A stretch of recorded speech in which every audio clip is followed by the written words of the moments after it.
Hi there. Thank you for listening to the Life's Work podcast. I hope that you're enjoying the music and the stories being shared, and I hope especially that you're enjoying the chance to listen to Laura tell all these stories herself, because not only is she one of the greatest living songwriters of our time, but just listening to her talk is such a thrill. She is one of the funniest, most intelligent, and charming people that I've ever listened to. And through this podcast, we're learning about the dedication that she has to songwriting. And we can see her honesty, her compassion, humility, and a boundless sense of creative energy that she's spent her entire life putting into her work and sharing it with us. On Monday, Laura announced the launch of her Patreon, which you can check out over at patreon.com/Laura Stevenson. Patreon is a way for you to directly support the lives of creatives by pledging a monthly amount in exchange for Patreon exclusive things, which in the case of someone like Laura Stevenson means new or previously unreleased music, video updates, handwritten lyric sheets, sticker sheets, enamel pins, even free guest list spots at future shows, and Patreon exclusive merchandise and vinyl variants. Now, if you have all of Laura's records already, this is a chance for you to hear even more from her.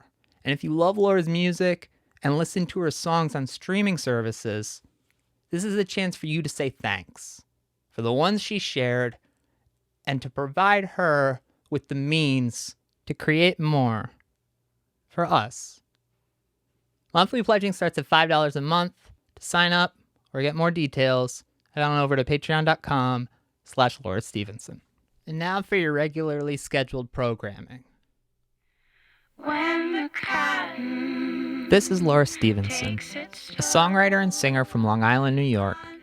She learned to sing from her grandmother, Margaret McCravey, who sang professionally with Benny Goodman's band. I was so into like standards and stuff because of my grandma, because she sang with Benny Goodman. So like we just had all that old music, just all those beautiful old songs, which I've now been singing to my daughter. I mean, and also like her story, you know, she came up in South Carolina and she built her career and ended up in New York City. And that's where she met my grandfather. You know, it was really inspiring. And actually the song Red Clay Roots, I wrote after I found her memoirs, which she never finished, which she was going to call Red Clay Roots. And I read it all in one night and it was like so beautiful. And I tried to write a song that sounded like she would have written it, like coming from that era. Red Clay Roots is the first song on the second side of Laura Stevenson's second album, Sit Resist. Sit Resist was released by Don Giovanni Records on April 26, 2011, and it has been remastered at Abbey Road Studios as part of a special deluxe reissue to be released on September 4th, 2020. Life's Work is a podcast about Sit Resist, a story of a songwriter whose roots are planted deep in the soil, and a singer whose voice blossomed nourishing life for those who stopped to listen. I'm Tim Christopher Better Yet, and this is Life's Work. Laura's grandmother and her grandfather, Harry Simeone, were part of New York music before rock and roll. While her grandmother came from the Southeast, her grandfather's career started in Newark, New Jersey. He lived in Newark and he was really good at the piano. And so he started playing in silent movie houses. And then somebody gave him the opportunity to go to Juilliard. And then he started working for CBS and he, you know, they both kind of like built their careers, which is really cool.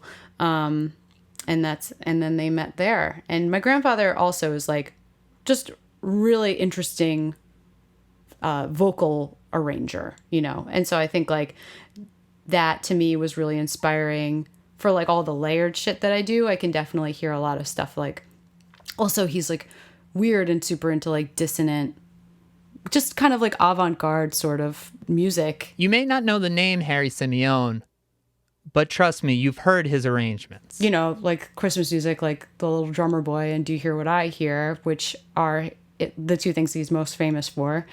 His chorale's version of them, which are like kind of the main version when you think of those songs and you hear it in your head, you're like, oh yeah, that's my grandfather.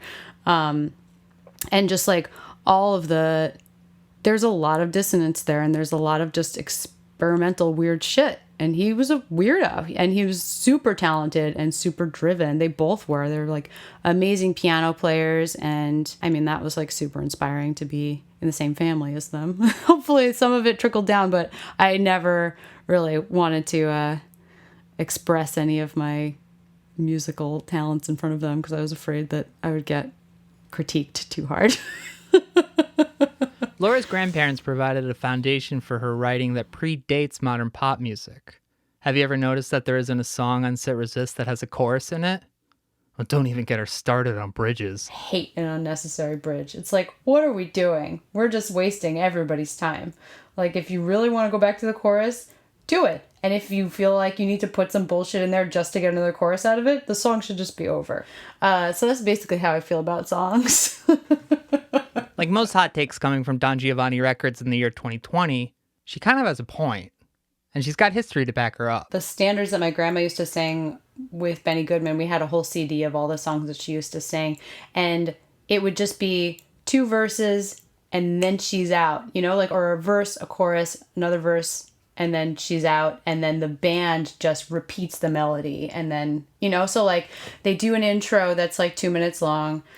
The vocals and the meat of the song comes in very briefly, and then there's like a beautiful repetition instrumentally, and then there's an outro, and then that's it. And so I think that those are the most perfect songs because they're concise. At least like the ideas are, you know, they get repeated, but it's different sections and it's not, you know, but I'd say like the bulk of the song is when she's like singing. Laura was taking cues from the old world, but when she made a record, she discovered electricity. I think the first time I ever played an electric guitar ever was recording the song The Source and the Sound on a record.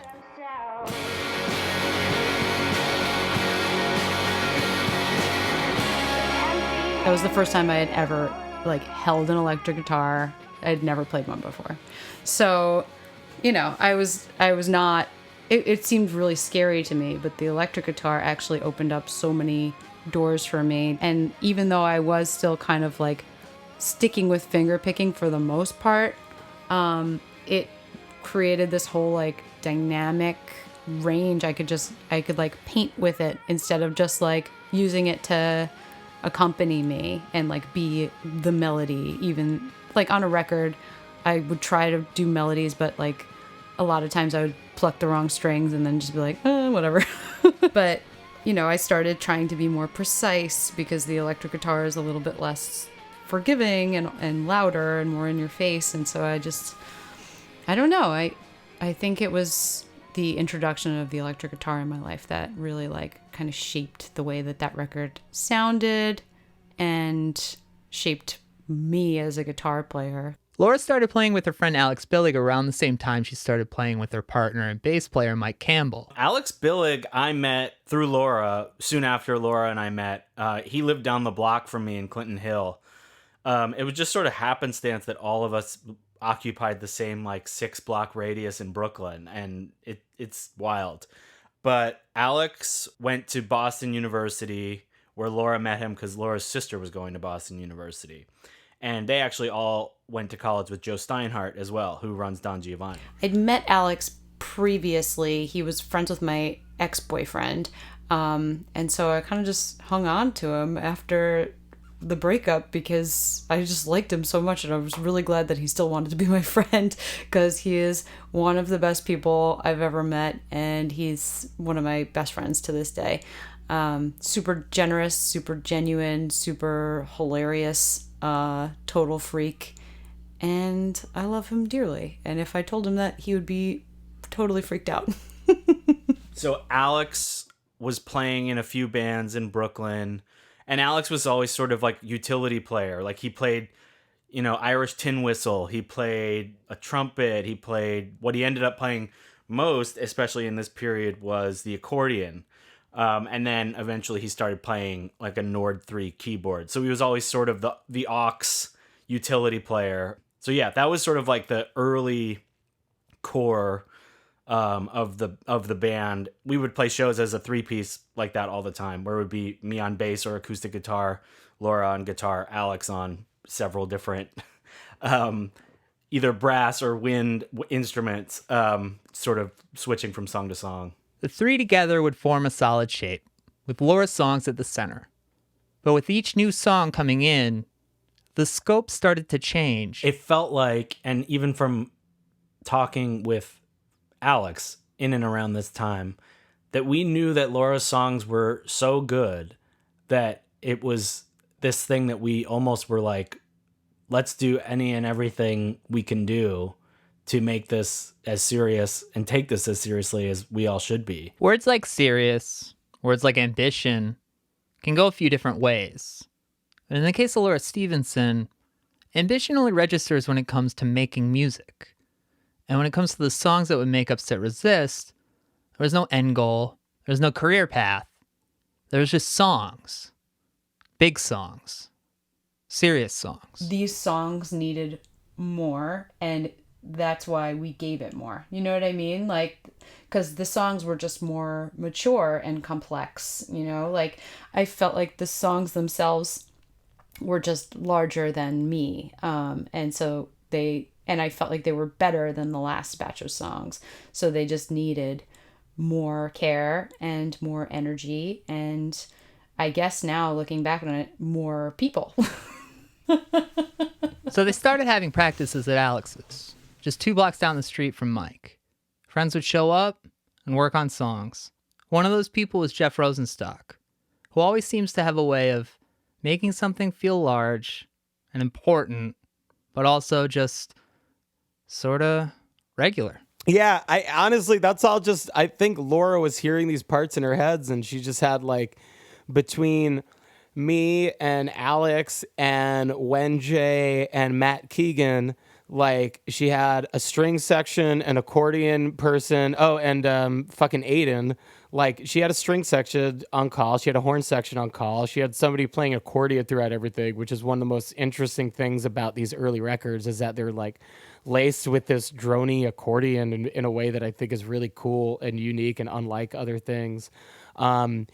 And she could just be like, hey, I want a thing to be like, and we'd just be like, okay. And me and like Keegan and Alex would figure out how to play it as a trio. It was just like, it was cool. But then also, I think it's so funny because looking back on all this, I never like realized like what a fucking ripping guitar player Laura was, because she undersells herself. But like, she was just like playing this like cool finger picky, not really like anybody else stuff.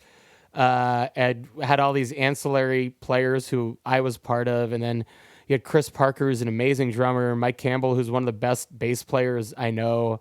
It just I don't know. It was cool. It was cool. Well, I don't think any of us realized like, oh man, everybody in this room is a fucking shredder. We were all just like, hey, I brought you a tall boy. Alex, are your roommates cool with us playing this late?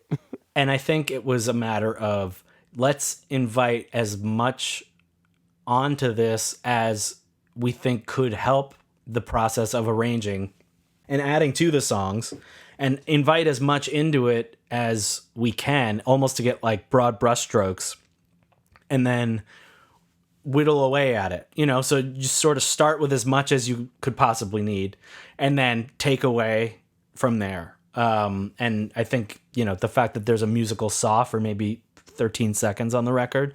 Anne-Marie, you know, came to practices with her musical saw, but Anne-Marie, you hear her musical saw for about, you know, like I said, like 14 seconds, but it was very much like, man, a musical saw would be so cool on this record. Let's try to put it everywhere. And then it was like, no, that's wild. Let's not put a musical saw everywhere. But so it was where it needed to be on the record, you know?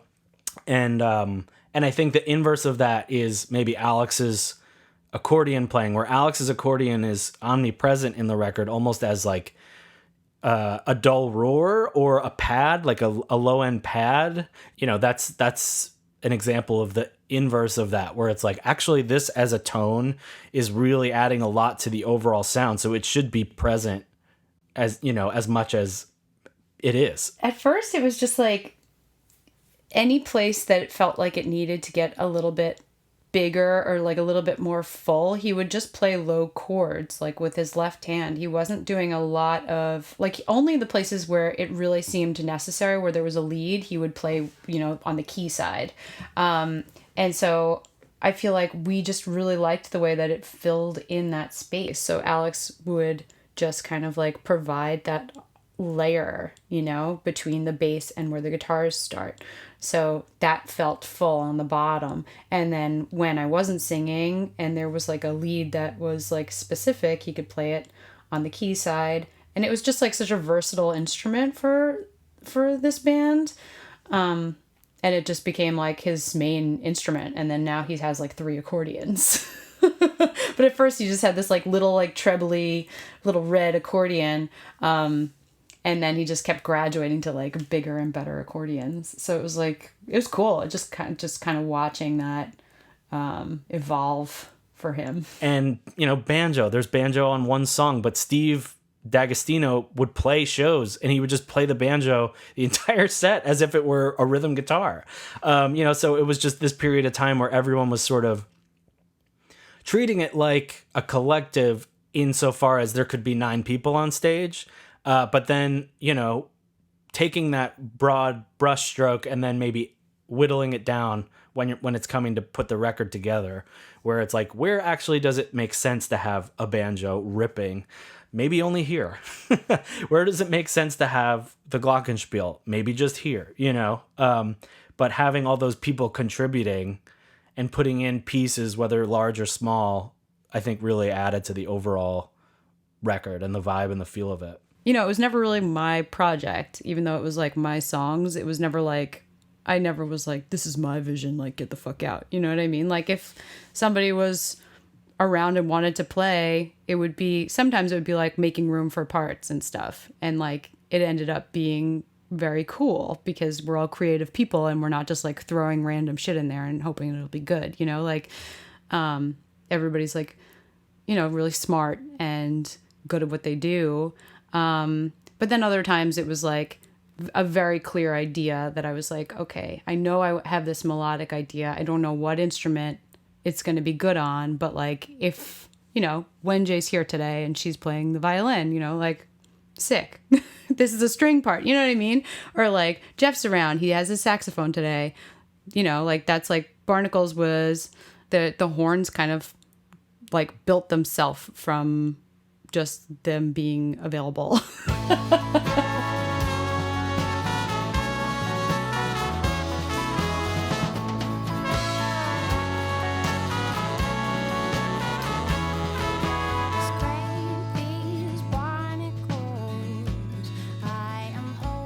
Every time we got together, we would just like make the song better and then make a recording of that and make the song even better and make a recording of that. And then once we had enough of those, we were like, oh shit, we should like put this down and like make it a real record. And I mean that time there wasn't music coming out of the punk DIY adjacent scene. There wasn't any music that sounded like the music Laura was making at that time. And I think since then, there's been a lot more of it. But I mean, maybe it just took people time to figure that out. And so we just had time to practice, you know, and we had the energy to just like work. And it didn't seem like practice. We were just like working on the songs. And I was always like trying to be super democratic and like, even if something wasn't like my like number one choice for an idea, like I would just be like, okay, let's see how we can make this work, because I wanted people to feel, you know, fulfilled. And then that's how you learn how to play with people. So it was cool to like have a group of people and like us all feel like we're contributing, you know what I mean? And like even though something isn't it wouldn't be like my first choice, is what I'm saying about some of like the choices that got made, but then like you learn to love it because it's somebody else's idea and it's better than what you would have thought, you know, if you just open up your mind. So it makes you a better musician, and just like a better person probably.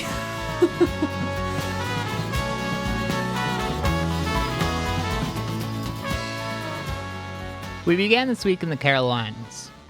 So let's go back to the Southeast, to Richmond, Virginia, the hometown of songwriter and singer Lucy Dacus, whose second album, Historian, along with her work as a member of the three-piece band boygenius, have established her as one of the most promising talents in indie rock. So, do you remember the first time you heard Laura's music?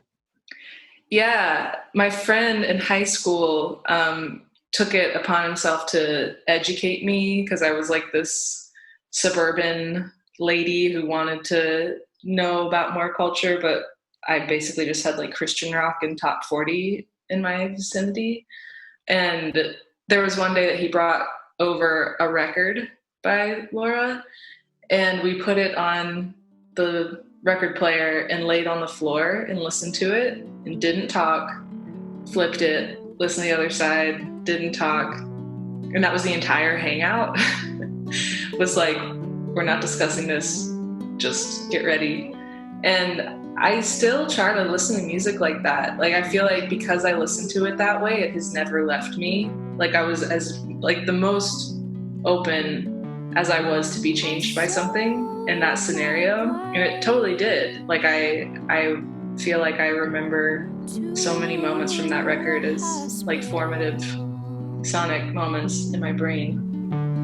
But it wasn't very much blood, so they didn't give me much money. They didn't give me much. My dad's record player was in our office, which was really cramped and basically just had a desk and a computer and a record player. And we laid down on the floor on like the nasty suburban carpet that was in there that has the texture of like itchy oatmeal. There was like a window and the sun was going down, and I remember hearing a shine to it and just realizing that I couldn't really see stuff anymore. I felt kind of like it didn't matter. Like I didn't notice it happening because I was paying so much attention to the music that like basically my other senses were just like not really mattering. Like it was just all hearing and listening.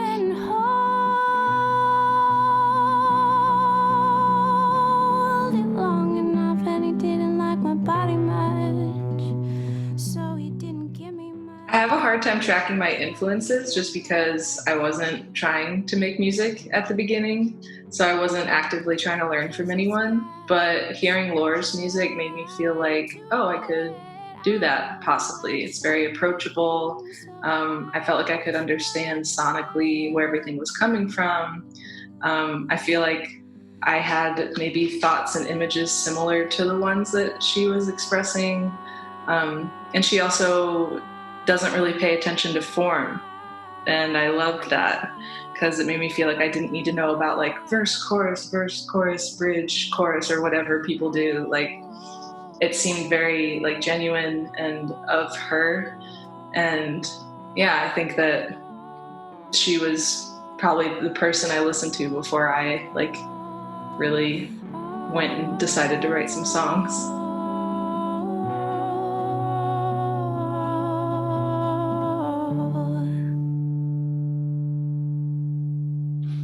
There was something that you said before that I really liked about the simplicity of it. And I think that what's a really great expression in Laura's music is that it takes time to make itself that simple. So what appears simple is only appears that way because the message is so sharpened and it's so clear.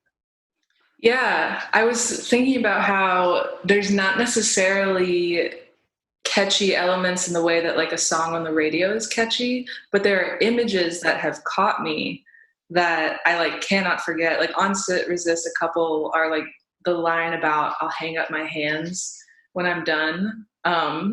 Just that image has never left me. And also the verse about the TV falling from the second story window, that those two things, like, I feel like they're literally something that I've seen because of the way that she wrote them. And also how they're positioned in the arrangements, you know, like she'll have these like big bombastic parts with lots of instruments, and then it'll shrink again and be like, come closer, we're going inward, quiet yourself, pay attention. Like it's very effective. I think maybe it's in Peachy, where it starts off kind of like as a upbeat bop, meanwhile, she's saying, like, I can't be the reason you're alive. Like, it's this really hard thing that you have to tell somebody. How else can I say I'm not your hideaway? Get your face out from the crook in my arm. Yeah. Yeah, it does seem like she's offering you these scenes from her life. It's like she'll be saying something and you can just tell that it's hard for her to say. And it's that much more of a gift. Like just hearing her voice waver in a moment, like you can kind of feel it in your own throat. Like that wavering feeling of like, uh-oh, what is she about to say? What am I about to hear? And that's why I feel like an emotional connection to it, is because like if you follow her through what she's sharing and how she's sharing it, it feels really generous. And also all the quiet moments, again, the going from really like confident and loud and bombastic to the quiet moments. That's one of like the main things I think I learned from her. It's just trading off moods, I guess, and going between them, because that's also what life feels like. Sometimes you're confident or you're angry, you're able to be loud, and other times it takes whispering in order to be able to say anything.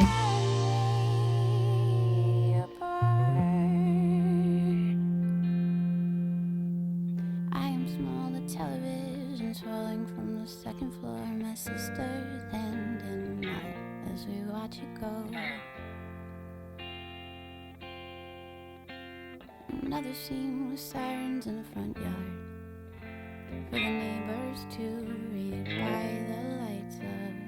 And the end is that lyric about the TV falling from the window, and how like that image acts as sort of like a explanation for the first half of the song, at least in my head. It's basically like, here's what I've come to, and then just so you know, here's where I'm coming from. And that wasn't just a lesson in songwriting. I feel like that was a lesson that I needed to hear as a friend too. And I mean, that's what all the best songwriting is like, you don't just listen to it because in a vacuum it's a really good song.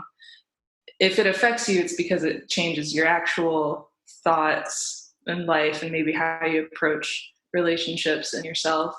And yeah, that song I think like did a lot of helpful processing for me. Well, that is a very specific moment where it was like one of my earliest memories when I was little, where my sister took me out of the house and we were standing in the yard we were standing in the front yard because my dad was inside fighting with my mom, and my dad was not allowed in the house because there was an order of protection. So he would like violate it and then the cops would come. So that was like what always happened at my house. So we were the weird house on the block where like the cops were always at our house, you know, and we lived in like a pretty sleepy town. So it was embarrassing later on in life, but like earlier on, I didn't really understand. But one of my earliest memories is my sister like taking me outside and holding my hand. And then we saw the TV got thrown out the window because my dad wanted the TV. So that was like the fight was over this like TV. And then my mom wouldn't give it to him. And then he threw it out the window, I guess, because it was like, but then like he's not getting the TV, but nobody has the TV. You know what I mean? But yeah, so like that was a very specific, like visceral visual that I have where it's like, yeah, and my sister was just like taking care of me, you know, because she was like the older sister. So it was nice. I feel like she just respects music, which honestly, a lot of musicians don't. And I don't even know if I do as much as her. Like, I think she just respects songwriting and her own, like, I guess, like, what's at the core of what she's doing. Like, she's always remembering that. And the funny thing is, even though that happened, I love TV. Can't get enough of this stuff. You name a show, I'll watch it. Life's Work is a production of Don Giovanni Records, and better yet, to pre-order the remastered Sit Resist, visit dongiovannirecords.com. For more info on Better Yet, visit betteryetpod.com.